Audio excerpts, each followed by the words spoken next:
I'm Will Hedrick. And I'm Jordan Schaffer. And this is Dog Ears and Timestamps, a book club podcast. A big week, dude. It's been a big week. Well, yeah, it accelerated.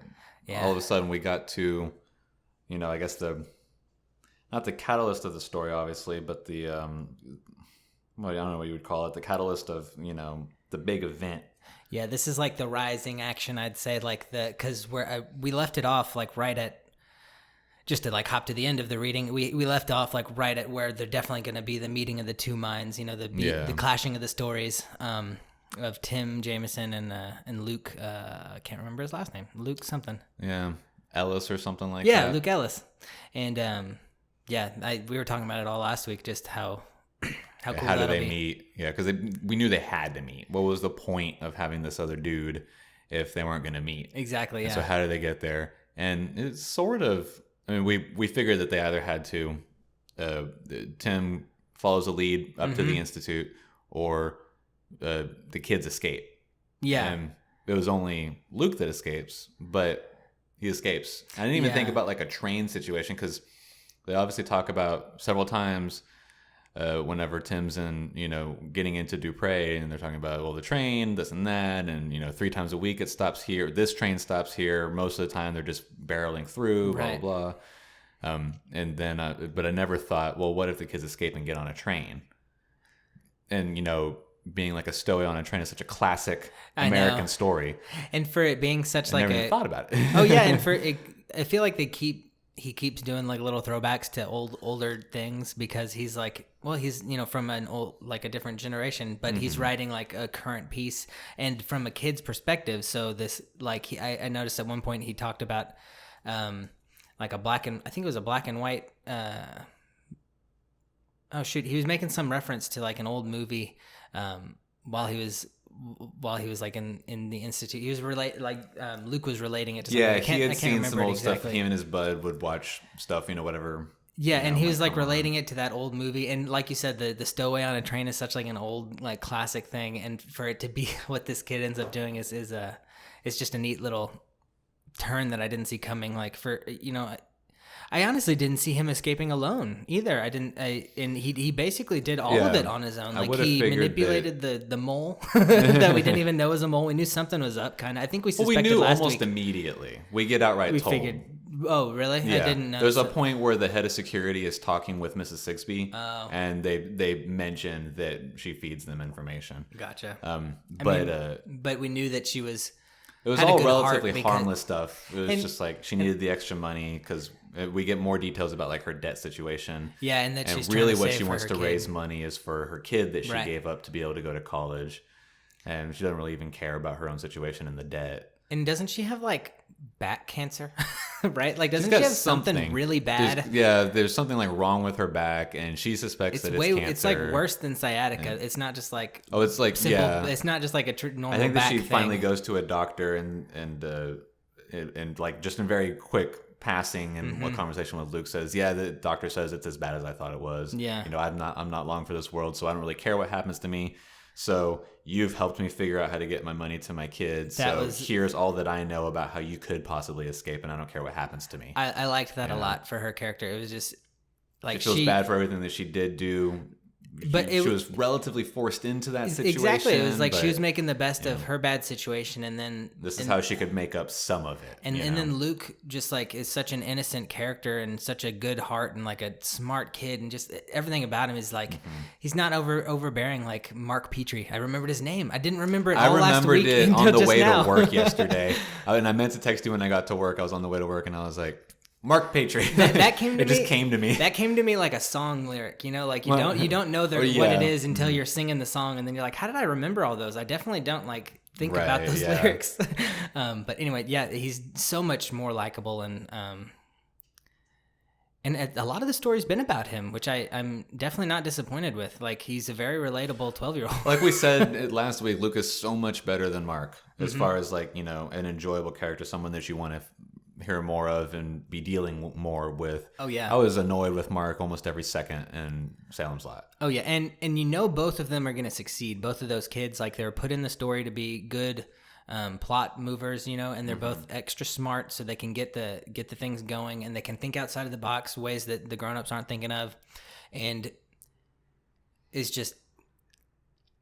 But Mark was kind of more of a plot device, whereas Luke's actually a main character. Right. That's obviously we spend some time in Mark's head, and he ends up being one of the two surviving people, him and Ben. Yeah. But like, still, it's kind of like he only exists for the sake of how he can move the plot along, whereas Luke is somebody that feels like an actual character. Exactly. Yeah. Know? It's and maybe has the purpose of being an actual character, where maybe Mark didn't initially have that purpose. Yeah, it did seem like in Salem's Lot, it was more about like the adult story with Mark being definitely a catalyst to get things going and keep things spooky, because he could only do so much as a kid, and then the grown-ups could only do so much in certain times because of different limitations. Like, it was just It was interesting how everybody was able to do their own thing, and we haven't gotten too much of that in this, because it's just been like Luke versus, and like we were saying back when we were reading Salem's Lot, I think that it was more a story of a town than anything. Oh, where like the town itself was also a character. That was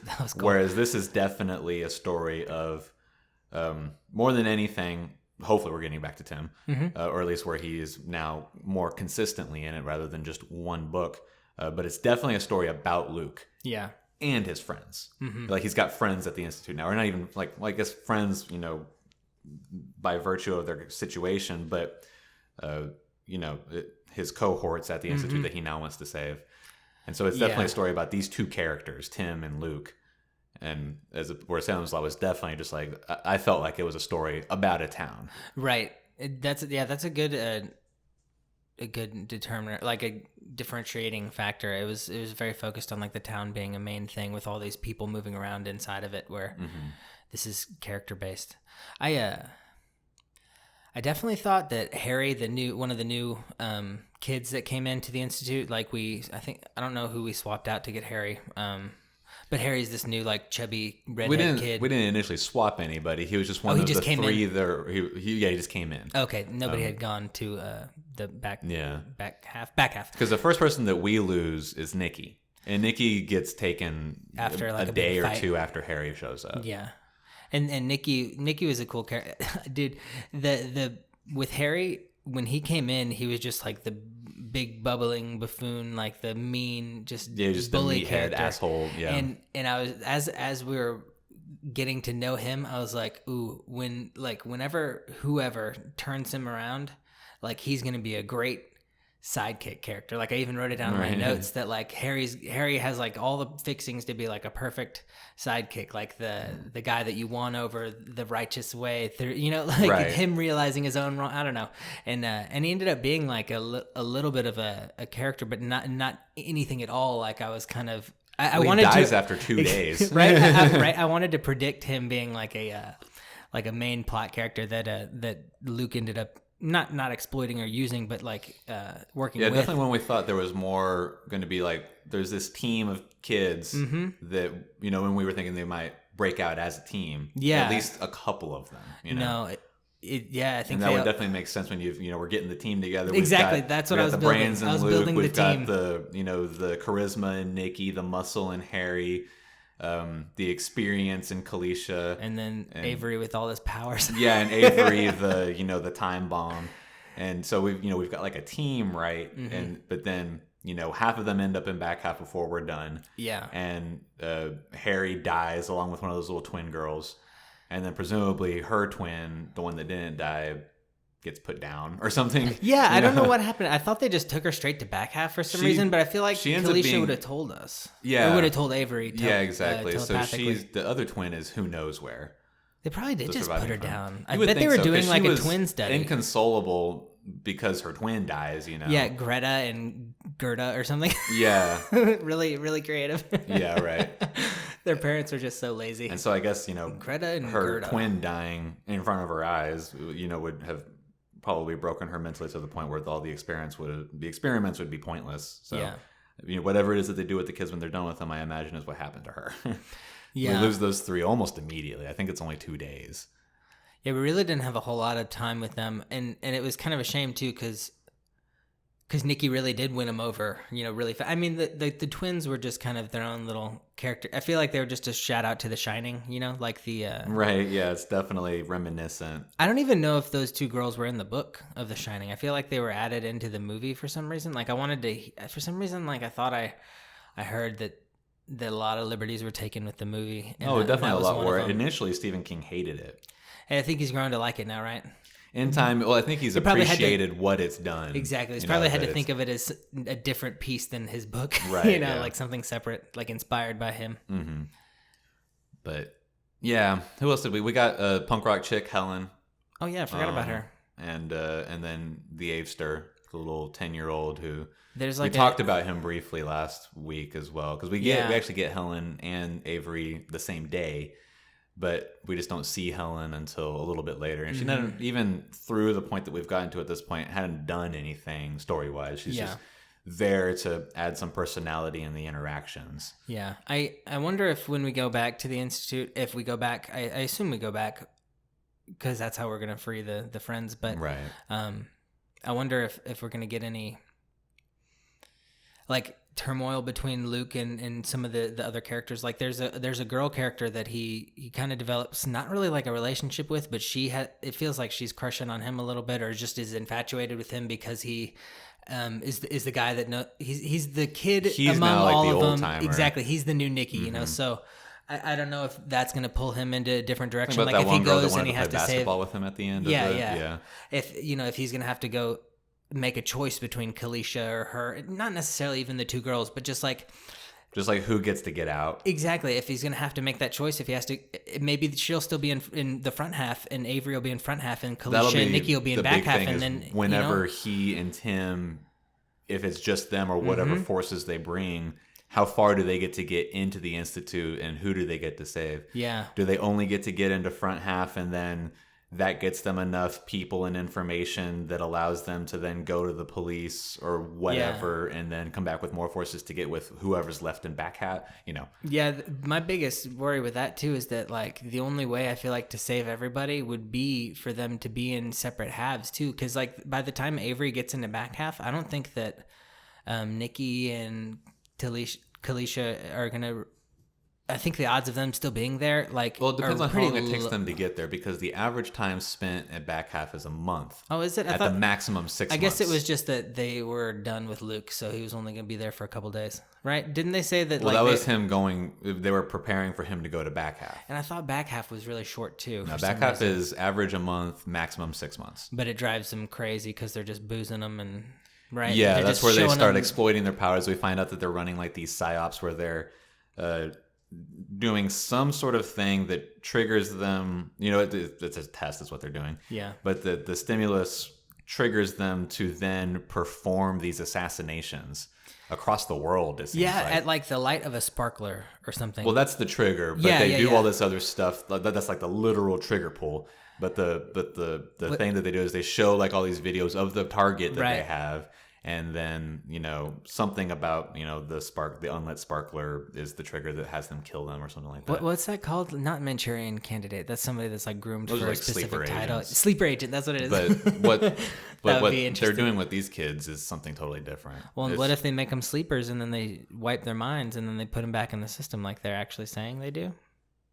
But now they're sleeper agents that are gonna, at the next New Year's party. They're gonna, I know. they're gonna blow. I don't think that's what happens, but but at the very least, that's what they're doing in back half. Exactly, they're training. What seems to be the main mission. I don't even think it's training. I think that they're weaponizing. They're just they're using them as literal weapons. Yeah, I don't know if they're also continuing further experimentation or just the missions. The psyop missions that they're doing, where if they're also training and running further experiments. Because the one doctor. The one who has like the hee-haw laugh, he's doing like side experiments to try to figure out if he can like enhance the pinks. Isn't he like a Jameson too? I thought he No, was... it's Hendrix or something Hendrix, like that. It was a different alcohol. Hendrickson. I was remembering it as I was like, man, all these alcohol people. Hendrix or Hendrickson, something like that. Yeah, that.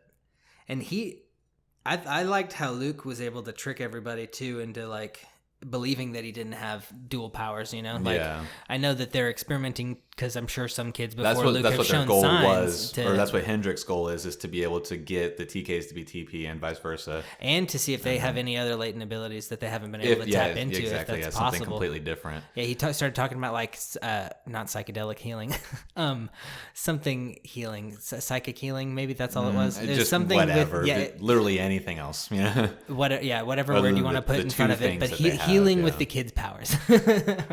And it was a now see that seemed like a noble use of their time and energy, even though it was still awful what they're doing to these kids. But well, it's a very ends justify the means mentality. That's what it is. That's what it is. Ends justify the means mentality. But supposedly, not even supposedly, that's not the right word, but what we can infer is that either there have been other kids that have been as good at lying as Luke is, or Luke's the first one to get dual powers from these tests. You don't think anybody else had shown signs of it before? Like that's why they kept running the several tests? times that none of his tests have been successful. Yeah, I do remember them saying that. And that he shouldn't even be, like, literally speaking, he's not supposed to be running them. Yeah. But because, for the most part, it's not hurting anything aside from a few pinks dying here and there. Yeah. Mrs. Sigsbee's like, well, you can continue doing it because, you're costing us 1 in 10, which is not the worst thing.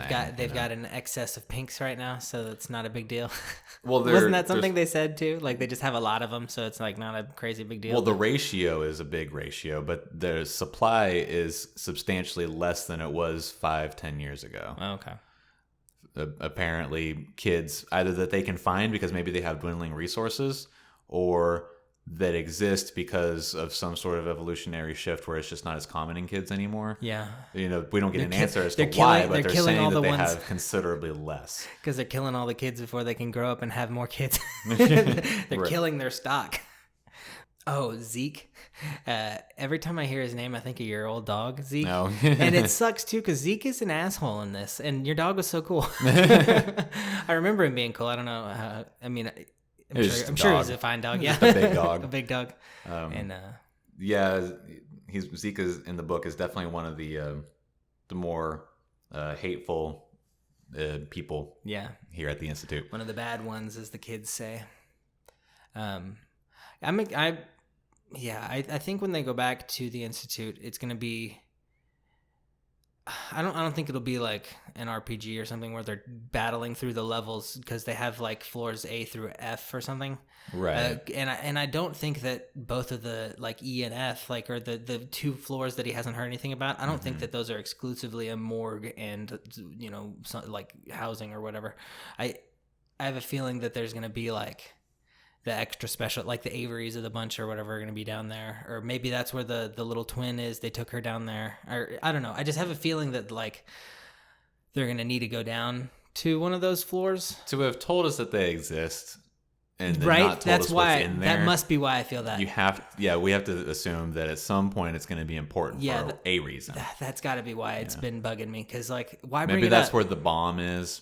To just blow it all up at the right? end, we saved everybody that we can, and now we can't let this happen again. So blow it all up. Just a clean ending. Something that I don't think will be that. It's not I don't think extreme, it'll be that. Well, I don't think it'll be that clean either. It's a Stephen King ending's always kind of like, remember Salem's Lot? They're always ambiguous, Salem's Lot was like, well, that's still nothing ever is like totally great. Yeah, they never even got all the vampires at the end. The vampires took over the town. Everybody up there was just like, let's just not go over there. Yeah, we're done here. We're moving. So I don't know. I don't think it'll necessarily be that ending, but I do think it'll be something that's happening in ENF that we'll see. Yeah. Even if only for a moment. It's BDNF, that's what you just said, right? I just said ENF. ENF. Okay, I've been hearing it wrong then. I don't know if. Oh no! High BDNF means that you don't. That means that like you have a high. Oh yeah, that's like your metachlorian count. Yeah, whatever that is. We haven't gotten a 100% clear explanation of it, but we know that it's some measurement of their psychic ability. Yeah, there's one of Avery's little tidbits that he gets. I thought it was neat how we were able to how we got a little bit of back half without having to go there through Avery. Yeah, because the Avester is so good, he can talk with, and Kalisha and him had been obviously practicing. And they had they must have been thinking about it before. Yeah, I think that certainly as soon as like at the very latest, once Nikki had been taken, Kalisha was like, I was due up before him and he got gone, so I'm definitely going to be got here in a second. Mm-hmm. And so maybe she starts thinking about like, what can I even do? Well, this, Avery's really fucking good. If we can, hone in on our connection, then, maybe we can make something of it. And then there's that scene when Luke is coming back from something and he wants to go talk to Kalisha, and Kalisha and Avery are just sitting out in the playground, just foreheads together talking. Yeah. And she's like, go away, Luke, I'll talk to you later.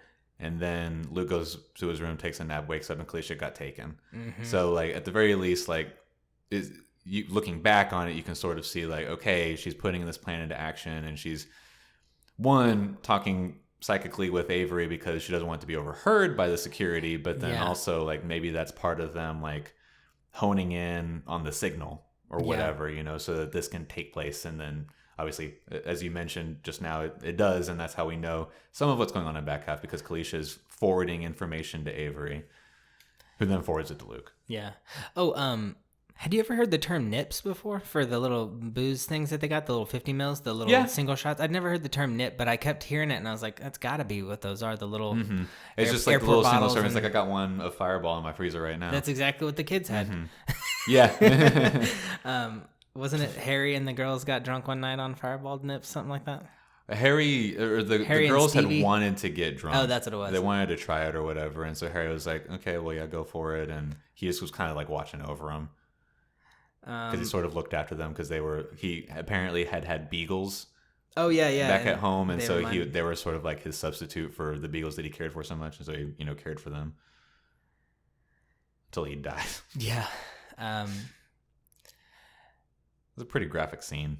Yeah, that was pretty crazy. Just like he just like in a dumb rage like hit the girl into the wall and her neck snapped, right? Like, well, he was in the middle of having a seizure. Oh, that's what it was. He was having a seizure. That was brought on by like the drugs they had given him just didn't take well with him. I knew it was the after effect of this shot, but I didn't. No, it like completely breaks him mentally. Yeah. And he has like, and we probably won't ever find out unless in passing Luke happens to see his medical chart or something stupid like that. But maybe he has like a heart attack or an arrhythmia or something like that, which is a heart attack. But he just kind of walks into the cafeteria. He's all fucking boozed out on drugs, and then he just starts screaming, and not even screaming. He just starts making like a really low guttural sound that Luke compares to the sound of like an idling car, and then he just falls on the ground flailing, and then the twins try to go like save him because they're so attached to him, and then because he's a big muscle man, he just like he smacks one of them in his thrashing. She breaks her neck against the wall. Oh man! But yeah, he dies from whatever that attack is. Yeah, and then she dies because her neck gets broken. Didn't they shock him with a stick too? After, I think they tried to. A little bit of both. Because I bet the only reason that we know he's dead is because Avery reads his mind as like he's dead. Yeah, that's how we knew. That's how we know. Whereas the staff that comes in is just like, okay, this is just like a flailing boy. And then they give an announcement that's like, oh, by the way, they didn't die. Yeah, everybody's fine. They're good. They're actually back home with their parents, like you guys will be. The official story is that kids don't die. Yeah. We learned what the water tank. What we learned what that was and how that torture worked out. Literally drowning. Yeah, just drowned them. Yeah. Drowned them to see if they'd tell the truth. And can you resuscitate people after drowning them? Like I always heard, like special forces, they forced them to not special forces, SWAT. I always heard like SWAT guys, they like would drown you so that like you know what it feels like to die. Yeah, or I've definitely heard things about that. Like and Navy SEAls have really Navy SEAls. That's what it was. Well. It wasn't SWAT guys. It was Navy SEAls. So I mean, yeah, in theory, absolutely. In practice, I'm sure it gets hairy depending on the situation. Mm-hmm. But I definitely think that it would never have gotten to a point where he actually would have drowned. And as we see, it didn't. No, and I think it was just more like scary tactics. Like we're going to continue adding on 15 seconds until you drown, and then we'll resuscitate you, and then we'll just go at it again. And so tell us the truth. and Zeke's helper, I can't remember his name. I think it was David Joe. Or something like that. Joe. Okay, it was the one that kind of likes. There's two that are him. like kind of cool. Joe and Haddad. They're kind of cool, or at least they're not they're not malicious. Yeah, in the way that Zeke and a couple of the other doctors and staff members are. Which one was the one that he did like that favor for that one time that he like covered for that one guy's ass? That was one of the doctors. It was Dr. Carter or something like that. Okay, I didn't know C. if it was him or. There's there seem to be two main doctors, Hendricks and Carter, whatever his name is, Dr. C. Dr. C. And Dr. C suddenly like had to shit or something like that. Yeah. So he's like, "Stay here. I'm leaving. I'll be back." Go. And yeah. And he's like, "Thanks for fucking covering my ass because Here's 12 you had tokens. been found here by yourself. I would have been in trouble." Yeah. But I don't think that he's necessarily malicious either. I just don't think he's as actively negative as Zeke. Mm-hmm. I don't think he's near as nice as Joe and Haddad proved to be. That makes sense. Because Joe was like, "Zeke, fucking chill out with the tank stuff." And that was honestly for the. He doesn't relish in the torture of the kids in the way that some of the other guys do. Well, and Andy totally messed up the torture because like there's something in like the human mind. If you know how much you have to get through, like you can make yourself think like, how much do I have to get through? Oh, you're only going to do it one more time. You know, you have to get through this next 2 minutes. And even though Zeke was saying like, oh, don't fucking tell him that because you know you can't believe him because it might not happen. Luke still believed him. Certainly helped him out for that last bit. And that. Knowing that there's an end, I feel like, at least I heard this in a podcast the other day with Dr. Drew, and he was saying that like if you know that there is an end, you can your mind and body can like kind of take over and force yourself to get through it. Like if you're running every time you've gone like running a mile or running for something like and you're just like crap, I have to keep going. You know, like you can overcome it in the moment if you know how much is left. And that was a big thing when he told him that. It was just like, oh, he can hold out one more time, you know, and he can lie one more time. You know, you can do it one more time. Like, did you ever see Unbreakable Kimmy Schmidt? I saw the first season. I didn't watch anything else. Well, then you'll get the joke that she like, I can do anything for, was it 5 seconds, right? Or 10 seconds? And so she would like crank this. I don't remember. She was like, the premise was that she and like a few of her sisters, I think, or other girls that she knew were like married to this one guy, and they were all kept underground in like his like sex dungeon basically, and they had to like crank this this wheel because like it was just part of their thing that he like had them convinced like that they had to keep this thing pumping. And one of her things is like, you can do anything for 10 seconds. So she'd sit there and she'd like count to 10 because you can do anything for 10 seconds. It's just 10 seconds, you know? And that's a silly thing to think, but it really can help you overcome things. And I think that's partially why Luke was able to do it the one more time when he really needed to, and he didn't break. And because that's insane torture, you know, like I would have probably broken. Definitely helped for sure. Yeah. And I don't know if that was as intentional and as intentionally written as maybe I like to think it was, but I definitely think it was something that would have helped in real life, if not just for the story. Right. Yeah. And I mean, really the last thing that I thought that was awesome was just like, I completely forgot that he had the tracker in his ear. And then Luke was just like, I'm going to pull it out. And he starts tugging on it. And he's like, all right, I'm just cutting my lobe off. Yeah. And then he just hardcore slices his lobe. Didn't get it all the way off. Just rips it like a loose tooth, you know? Yeah. And then I wish that there had been a little fence. bit more description of the design of the thing, because for it to not be able to be pulled out, because I can pull these out. Oh yeah, your gauges. You know, I could. It wouldn't be extremely pleasant, but you can do it without ripping your ear off or using a knife. I have gauges, and they're 00 size. But at least with the plugs that I have in, the lip is not so wide that I wouldn't physically be able to pull it out. Yeah. I could pull it out. So is the implant or the piercing, the tracker, whatever it is, they don't even say necessarily what it is, just that it tracks them and that they had to use a piercing gun to get it in. Does it just have the lips so big that you literally can't pull it out? But that doesn't make sense either, because he just talks about it just being like a little metal object.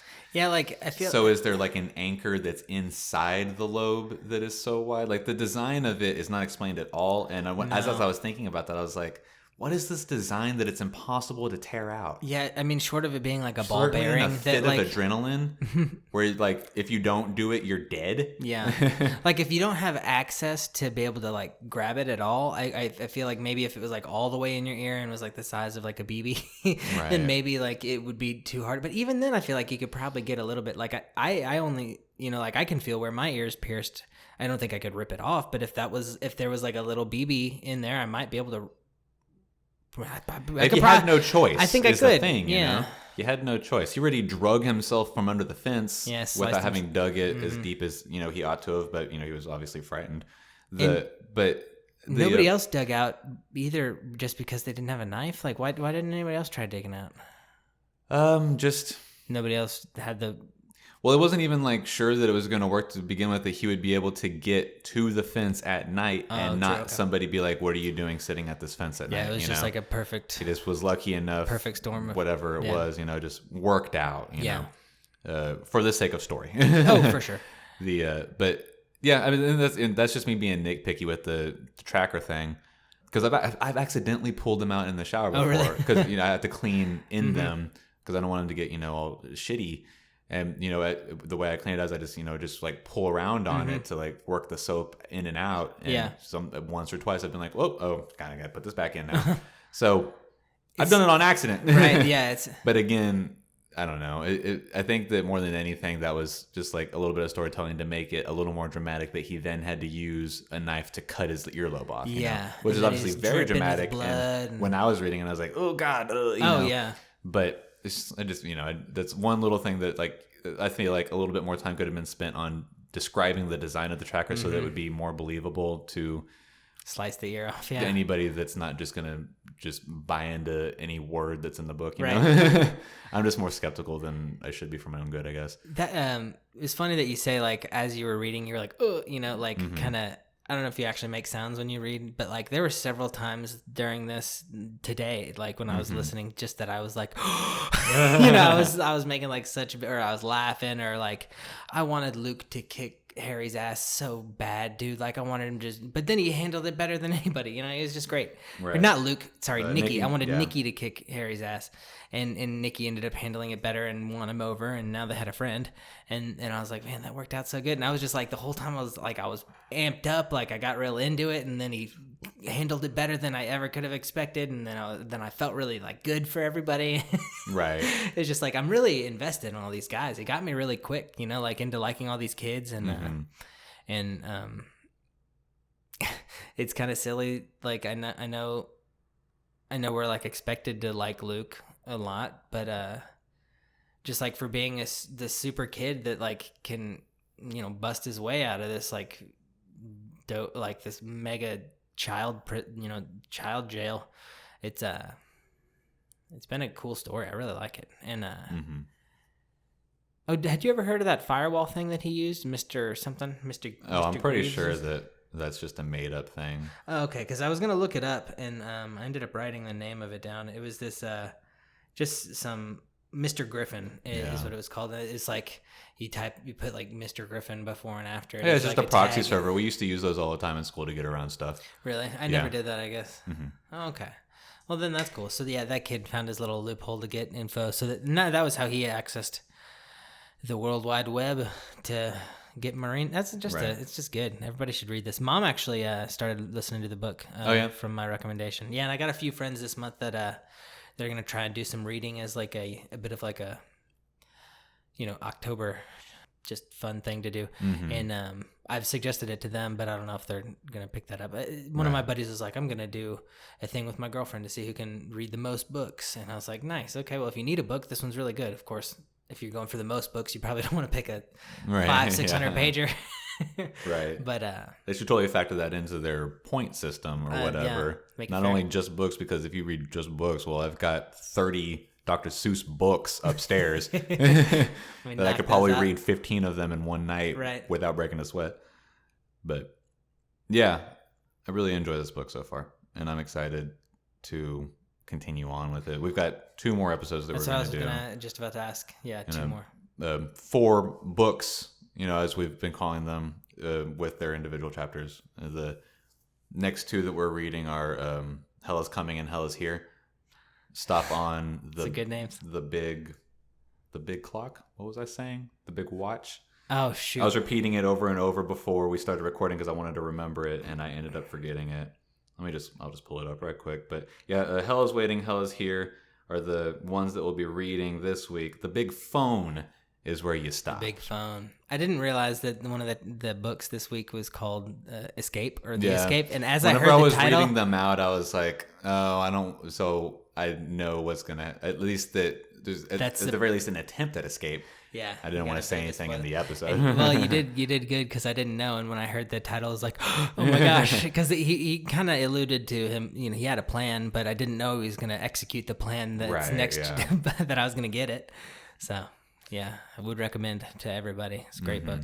It's not scary either, really. It's not creepy. I mean, like there's definitely moments of tension. Exactly, but it's not. Like a reason that my mom doesn't read hardly any Stephen King books, if any, is because they freak her out too much and they fuck up her dreams, she says. But I don't think that this is anything like classic Stephen King books where it definitely would fuck with you. I could see maybe still having a dream where, because she, has her kids, getting them taken away maybe, but I don't think so. It doesn't give me that vibe that it doesn't have the same. It's not so creepy that it'll it's sneak not into creepy the night and keep you awake. Like Salem's Lot or The Shining or Carrie or like any of the classic Stephen King horror books. This isn't a horror book. Yeah, I got my library card this week. I think I already said that, but I'm gonna check out a Stephen King book. I think one of these maybe tomorrow. I'm off tomorrow, so it's pretty cool. I went to the library. I think I was telling you this before the show. Mm-hmm. Like they're like the first time you check out a book, or check something out, you can get 1 or 10 things. The next time you can get 1 to 50 things. I was like, wait, what? You just trust me that much more after this ramp up of 50 items. That's pretty cool. So go to your local library. They have a lot to offer. Items. Yeah. Well, after your first checkout. That's true. Yeah. You got to show that you're reliable and you can return a book. Yeah, if you can return 1, you can return 50. You can. That's the rule.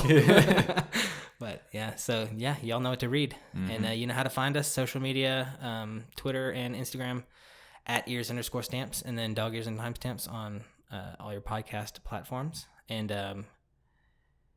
tell your friends. Thanks for listening. This book's been great. It makes me really happy that we're reading it. So yeah. It's hoping that it just continues on to be so good instead of falling off. That would be annoying.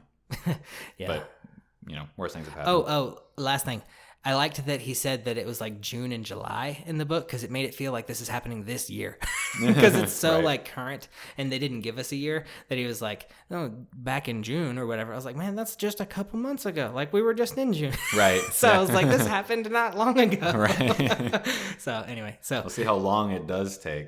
Yeah. Maybe we'll get into October. Oh, that would be so cool. And then whenever Luke gets out, he can watch the Astros win their second World Series title. I've been wondering why there's so many Astros hats around town. It's because it's playoffs. It's playoffs baseball. That's why. Actually, right now, I am, while we're recording, watching the American League Wildcard between the A's and the Rays. What's the A's? That's not the Astros, Oakland right? Athletics. Oh, okay. The Astros aren't in a wild card. Well, I don't know what any of that means. Well, yeah. Please. Well, cool. Well, that'll be exciting. Anyways, we'll see y'all next week. I'm Will Hedrick. I'm Jordan Schaffer. This is Dog Ears and Timestamps. Go Astros.